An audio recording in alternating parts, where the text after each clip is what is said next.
बिस्मिल्लाहिर्रहमानिर्रहीम। अस्सलाम वालेकुम स्टूडेंट। आज हम क्लास 9 की चैप्टर नंबर 4 के एक्सरसाइज 4.1 के क्वेश्चन नंबर 1 को सॉल्व करेंगे। क्वेश्चन नंबर 1 हमारे पास क्या है कि फैक्टराइज बाय कॉमन फैक्टर। हमारे पास गिवन है, इसका फर्स्ट पार्ट है 6x + 12। हमने इसको फैक्टराइज करना है और इसमें से कॉमन फैक्टर लेना है। कॉमन फैक्टर, अब देखें इन दोनों में से क्या चीज़ कॉमन आ रही है। अगर आप गौर करें, इसमें है 6x और ये आ रहा है 12। अब 6 जो है वो दोनों में से कॉमन आ रहा है, वो कैसे? क्योंकि 6x के साथ था, उधर से हमने 6 कॉमन लिया तो हमारे पास x रह जाएगा। अब 12 किसके बराबर होता है?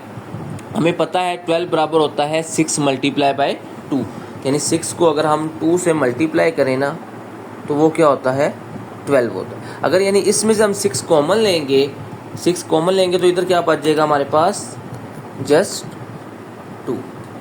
ठीक है, तो ये इसके हमारे पास दो कॉमन फैक्टर आ जाएंगे, 6x + 2। क्योंकि अगर हम इस 6 को दोबारा अंदर मल्टीप्लाई करेंगे, 6x से मल्टीप्लाई होगा 6x, 6 12 से मल्टीप्लाई और 6 2 से मल्टीप्लाई होगा तो 12 आ जाएगा।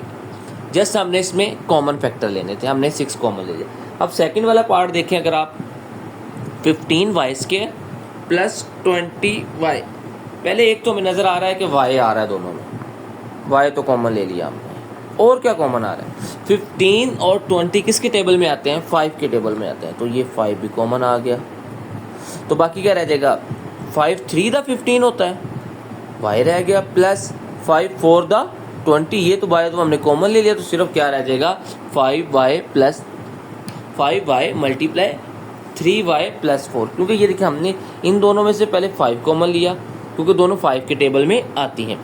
तो 5 जब कॉमन लेंगे, और ये y² है, इसमें y, इसका मतलब y भी दोनों में है।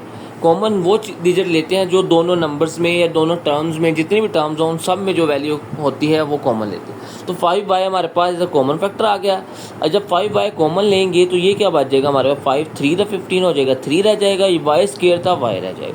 5 4 द 20 होता है, 4 आ जाएगा, ये y हमने कॉमन ले लिया इसलिए इधर नहीं आएगा। तो ये दो हमारे पास इसके कॉमन फैक्टर्स आ जाएंगे। अब नेक्स्ट देखो, अगर थर्ड पार्ट, तो -12x² - 3x आ रहा है।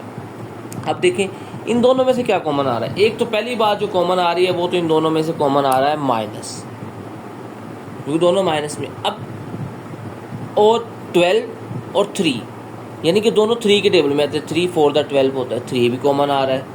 उसके बाद इसमें x² है, इसमें x है, इसका मतलब x भी कॉमन आ रहा है। जब हम माइनस कॉमन लेंगे ये दोनों वैल्यू तो प्लस की होगी, माइनस का तो खत्म हो गया चक्कर। अब 3 4 द 12 होता है, इधर 4 आ जाएगा। और ये x² था, एक x हमने कॉमन लिया तो इसके साथ x आ जाएगा। ये सारा 3x कॉमन ले लिया तो इसकी जगह क्या आ जाएगा? 1 आ जाएगा। जब भी पूरी वैल्यू कॉमन लेते हैं उसकी जगह 1 लगाते हैं। क्यों? क्योंकि जब हम दोबारा इसको अंदर मल्टीप्लाई करें, अगर हम इधर 0 लिख दें तो वो तो 0 हो जाएगा, लेकिन जब हम दोबारा इसको अगर -3x को अंदर मल्टीप्लाई करें तो हमारा ये वाले फैक्टर्स बनने चाहिए। जैसे 3 को हम 4 से मल्टीप्लाई करेंगे 12x² बन जाएगा, 3x को हम 1 से मल्टीप्लाई करेंगे 3x आ जाएगा। इसके बाद आ गया हमारे पास इसका 4 पार्ट, 4a² + 8ab²। अगर आप गौर करो दोनों में से एक तो 4 कॉमन आ रहा है, क्योंकि 4 1 द 4, 4 2 द 8, दोनों 4 के टेबल में आते हैं। अब देखो इसमें a² है, इसमें a है, इसका मतलब a कॉमन आ जाएगा, a दोनों में है ना। इसमें b है, इसमें b², इसका मतलब b भी दोनों में है। अब 4 भी बाहर चला गया, a² था, a के बाहर चला गया तो a के रह जाएगा, और ये b बाहर चला गया, ठीक है कॉमन, प्लस 4 2 द 8 होता है, इधर 2 आ जाएगा। ये a कॉमन चला गया, b² था, एक b रह जाएगा। तो ये दो हमारे पास इसके कॉमन फैक्टर्स आ जाएंगे। चलिए अब हम चलते हैं इसके पार्ट नंबर 5 पे। इसमें 3 वैल्यू आ गई, xy - 3x² + 2x। अब इनमें देखो तो सब में क्या कॉमन आ रहा है? अगर गौर करो, इसमें x है, इसमें भी x है और इसमें भी x है, इसका मतलब है x कॉमन आ गया। इसके अलावा और क्या कॉमन आ रहा है? कुछ भी नहीं कॉमन आ रहा। तो इसमें x कॉमन चला गया तो सिर्फ क्या बच जाएगा? y बच जाएगा -3। ये x² था, एक x कॉमन लिया तो इसके साथ क्या आ जाएगा? x आ जाएगा, प्लस 2x तो बाहर चला गया तो सिर्फ 2 रह जाएगा, तो ये हमारे पास इसका 5th पार्ट का आंसर आ जाएगा। इसके बाद है इसका 6th part, 3a² minus 9ab² plus 15ab। अगर आप गौर करो, एक तो सब में 3 है, क्योंकि 3 1 दा 3, 3 3 दा 9, 3 5 दा 15, तो तीनों 3 के टेबल में आ रहे हैं। अब देखो उसके बाद इसमें a² है, इसमें ab² है, इसमें ab, इसका मतलब ab भी तीनों में है, a भी है तीनों में और b भी है। 3 हमने कॉमन ले लिया, ठीक है। a² था, एक ए कॉमन लिया तो एक a रह जाएगा, ये b कॉमन चला गया तो ये भी लिखने की जरूरत है। आगे माइनस माइनस आ गया।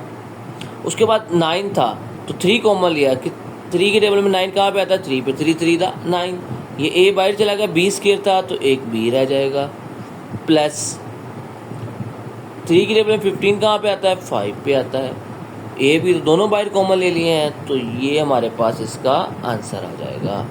तो इस तरह हमारा क्वेश्चन नंबर 1 एक्सरसाइज 4.1 का कंप्लीट हुआ।